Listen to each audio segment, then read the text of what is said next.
आषाढ महिन्यातील 2 शेवटचे दिवस बाकी राहिलेले आहेत. 2 दिवसांवर अमावस्या आलेली आहे. तर आता मटणाचा बेत तर व्हायलाच हवा.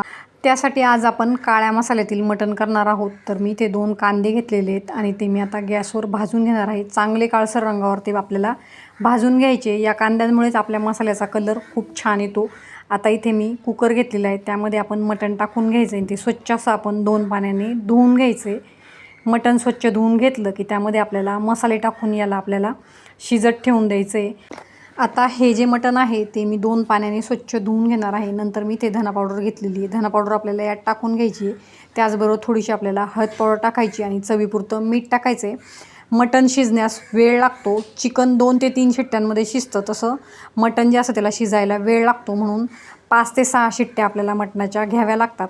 आता इथे बघा मी चवीपुरतं मीठ, हळद आणि धना पावडर टाकून घेतलेली आहे. आता हा संपूर्ण मसाला आपल्याला व्यवस्थित मटणाला लावून घ्यायचा आहे आणि यात आपल्याला थोडंसं पाणी टाकायचं आहे. म्हणजे आपलं जे मटण आहे ते खाली कुकरला लागत नाही आणि मस्त असं ते शिजून तयार होतं. 5 ते 6 शिट्ट्या आपल्याला कुकरच्या घ्यायच्या आहे. थोडंसंच मी यामध्ये पाणी टाकलेलं आहे. आता कुकरला झाकण लावून आपल्याला कुकर गॅसवर ठेवून याच्या 5-6 शिट्ट्या काढून घ्यायच्या आहे. आता कुकर मी गॅसवर ठेवून घेणार आहे. आपण जे कांदे भाजायला ठेवलेले होते ते कांदे देखील इकडे भाजून तयार झालेले. बाकीच्या मसाल्याची तयारी आपण करून घेऊयात.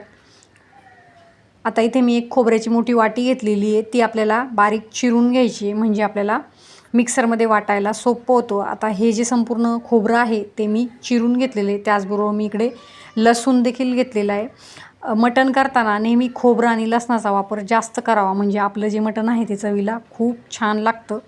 त्यात गावरान लसूण असेल तर मटणाची चव आणखीनच वाढते. आणि हा जो कांदा मी ते भाजून घेतलेला होता तो देखील मी इकडे चिरून घेणार आहे. आता हा जो संपूर्ण मसाला आहे तो आपल्याला तेलावर परतून घ्यायचा आहे.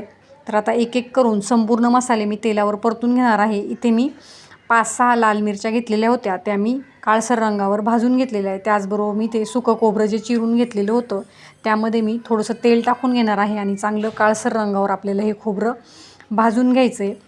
मटण हे प्रत्येकजण आपापल्याप्रमाणे करत असतं, म्हणजे बरेच काही व्हेरिएशन आपल्याला मटणामध्ये करता येतात. घट्टपणा येण्यासाठी तुम्ही इथे हरभऱ्याची डाळ वापरू शकतात, फुटाणे वापरू शकतात, कोणी तरी यामध्ये तांदूळ किंवा मग बाजरीचं पीठ देखील वापरतात.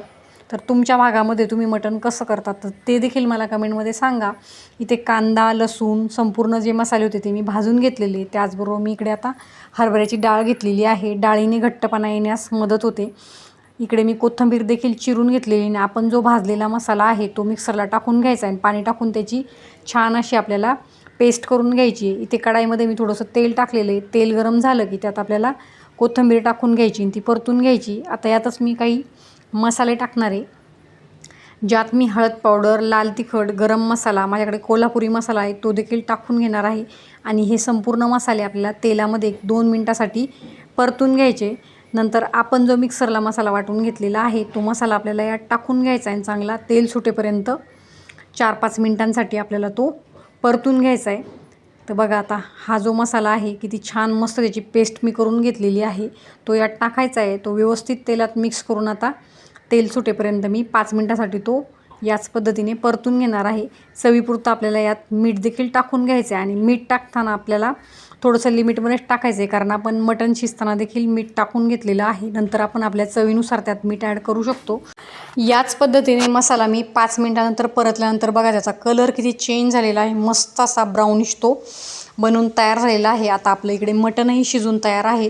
तर हे मटण आपल्याला या मसाल्यामध्ये टाकायचं आहे आणि ते व्यवस्थित कोट करून घ्यायचं आहे. तुम्ही हे असं सुकं मटण देखील बाजरीच्या भाकरीसोबत किंवा मग चपातीसोबत खाऊ शकतात. ते चवीला खूप छान लागतं. आता मटणामध्ये पाणी टाकताना नेहमी गरम पाणी टाकायचं आहे. तर मी इकडे कुकरमध्ये पाणी ठेवलेले. तुम्हाला किती ग्रेव्ही हवी त्यानुसार तुम्हाला यामध्ये पाणी टाकायचं असतं. तर मी ते 1 तांब्या भरून पाणी ठेवलेलं आहे. ते आपल्याला छान गरम होऊ द्यायचं आहे. नंतर ते पाणी आपल्याला यामध्ये ॲड करायचं आहे. तुम्हाला जितकी ग्रेव्ही करायची त्यानुसार तुम्ही यामध्ये पाणी ॲड करायचं आहे. मटणाला घट्टपणा येण्यासाठी तुम्ही त्यामध्ये तीळ देखील भाजून टाकू शकतात.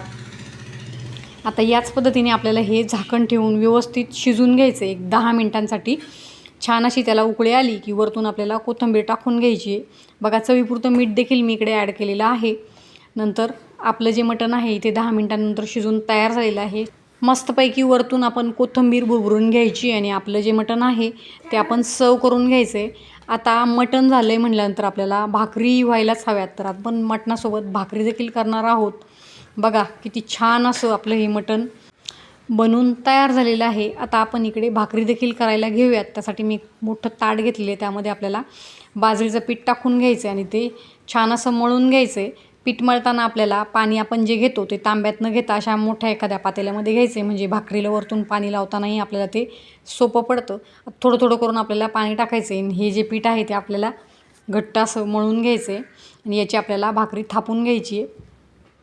नॉनव्हेजसोबत बाजरीची भाकरी खूप छान लागते, म्हणून मग नॉनव्हेजसोबत बाजरीच्या भाकरी तर व्हायलाच हव्यात. आता याला वरतून पाणी लावून घ्यायचं आहे. दोन्ही साईडने आपल्याला ही जी भाकरी आहे ती भाजून घ्यायची आहे. आता मी भाकरी पलटून घेतलेली आहे. आता मटणासोबत खाण्यासाठी आपली बाजरीची भाकरी देखील रेडी आहे. तर रेसिपी तुम्ही नक्की ट्राय करा.